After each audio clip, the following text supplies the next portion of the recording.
बच्चन महाराज साहब, बच्चन नंबर 111। मौज।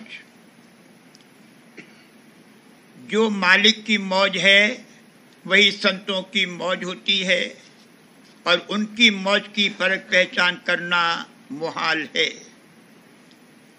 कुदरती कारखाना देखने से मालूम होता है कि जब न कोई बात है न कोई सामान या ख्याल है, अचानक ऐसी हलचल और खलबली मच जाती है कि अचरज मालूम होता है कि कैसा करतार है। मसलन बारिश का न होना, आग का लगना, भूडोल का आना, बीमारी वगैरह मुसीबतें जो नाजिल होती हैं उनको देख के अकल दंग हो जाती है। किसी सूरत से उस करतार की मसले समझ में नहीं आती। इसी तरह साध महात्मा जो कि उसके शरीक हैं, उनकी कार्रवाई की भी अगर कोई परख पहचान करना चाहे तो नहीं कर सकता है। बानी में लिखा है कि अगर कोई किताबों से या चाल ढाल से संतों की परख पहचान करना चाहे तो हरगिज नहीं कर सकता है। वो जानबूझकर अपनी रहनी गहनी और चाल ढाल में दो चार बातें ऐसी दिखा देते हैं जिससे दुनियादार उनसे दूर रहें। जैसे एक सड़ी हुई मछली सारे तालाब में बदबू कर देती है, वैसे ही सत्संग में अगर कोई दुनियादार आके बैठे तो सारा सत्संग गदला कर देगा। इसलिए संत जानबूझकर अपनी निंदा कराते हैं और वही निंदा चौकीदारी का काम करती है। पर ये बात बड़ी अति झीनी, संत करावे निंदा अपनी। निंदा चौकीदार बिठाई, कोई जीव धसने नहीं पाई। बिरला जीव होए अनुरागी, निंदा से वह छिन छिन भागी। निंदा सुन सुन चित नहीं धारे, संतन की ये जुगत विचारे। मलामत शय नए बाजारे इश्कस्त, मलामत शय करे जंगारे इश्कस्त। और भी कहा है, दरे दरवेश रा दरवा नवायत, बेबायता सगे दुनिया न आयत। फकीर के दरवाजे पर चौकीदार नहीं चाहिए, चाहिए ताकि संसारी कुत्ता न आने पावे। किस मसलहत और मौज से मालिक और संत कार्रवाई करते हैं उसकी पहचान कोई नहीं कर सकता है। जब तक कि मन बुद्धि के स्थान पर बैठा हुआ है, मौज को समझना नामुमकिन है। भेद मोहे गुप्त दिया जब ही, हरे मेरे मन बुद्धि तभी। पहले जिसने अपना घर जीना उजाड़, पाई फिर गुरु प्रेम की दौलत अपार। गुरु उल्टी बात बताई, मूर्खता खूब सिखाई। जैसे छोटे बच्चे को बोलना सिखाया जाता है, वैसे ही इसको मौत से माफ़कत करना सिखलाया जाता है। बच्चा पानी को पहले मम कहता है, पीछे जब कुछ समझ आती है तब मानी कहता है और बाद इसके पानी कहता है। लेकिन यहाँ तो शुरू में इसको मम कहना भी नहीं आता, सिर्फ पुकारता या चिल्लाता है। मैया उसकी जरूरत को समझ लेती है और पानी पिलाती है। ऐसे ही मौज मौज बहुत कहता है, गो मौज की इसको खबर भी नहीं है।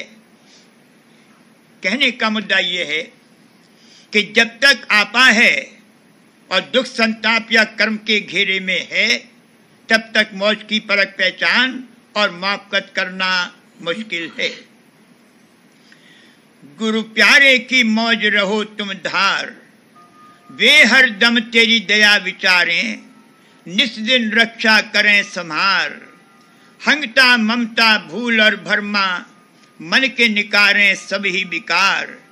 जिसमें तेरी होए भलाई, स्वार्थ और परमार्थ सार।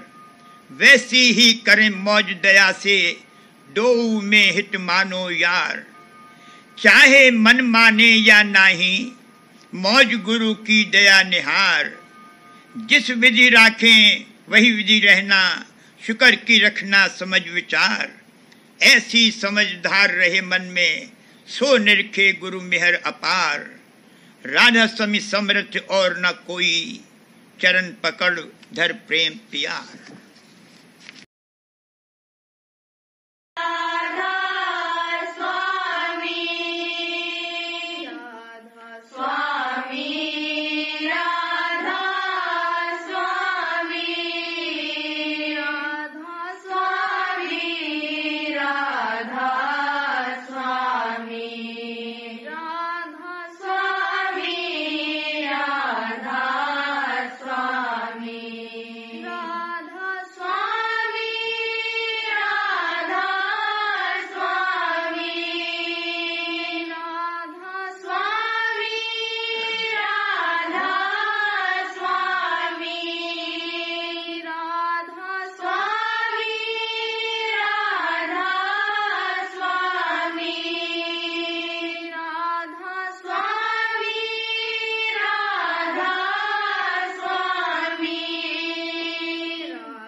राधा